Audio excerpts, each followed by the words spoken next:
తెలంగాణ హైకోర్టులో ప్రైవేట్ కాలేజీల యాజమాన్యాలకు స్వల్ప ఊరట దక్కింది. విద్యార్థుల నుంచి ఫీజులు వసూలు చేయవద్దని ప్రభుత్వం తీసుకొచ్చిన జీవో 9లోని కొన్ని మార్గదర్శకాలపై స్టే విధించింది. వచ్చే జూన్ 30 వరకు స్టే విధిస్తూ హైకోర్టు మధ్యంతర ఉత్తర్వులు జారీ చేసింది. విచారణ సందర్భంగా ప్రభుత్వానికి హైకోర్టు పలు ప్రశ్నలను సంధించింది. మీరు బకాయిలు చెల్లించరు, విద్యార్థుల నుంచి కళాశాలల ఫీజులు వసూలు చేయవద్దంటే వారు ఎలా నడుపుతారని కోర్టు ప్రశ్నించింది.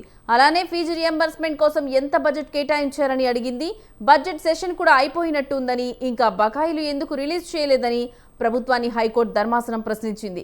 పెండింగ్ బకాయిలు ఎప్పట్లోగా చెల్లిస్తారో తెలపాలని పేర్కొంది. ఈ ఏడాది ఆగస్టు 15 లోపు బకాయిలు అన్ని క్లియర్ అవుతాయన్న ప్రభుత్వ తరపు న్యాయవాది హైకోర్టుకు తెలియజేశారు.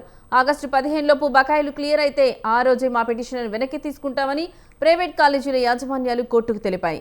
మరోవైపు విద్యార్థులు కూడా ఇంప్లీడ్ పిటిషన్లు దాఖలు చేశారు. ప్రభుత్వానికి కాలేజీ యాజమాన్యాలకు మధ్య విద్యార్థులు నలిగిపోతున్నారని వారి తరఫు న్యాయవాది కోర్టుకు తెలిపారు.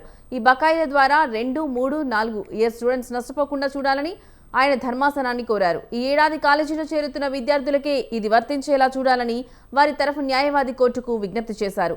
హైకోర్టు తదుపరి విచారణను జూన్ 30కి వాయిదా వేసింది.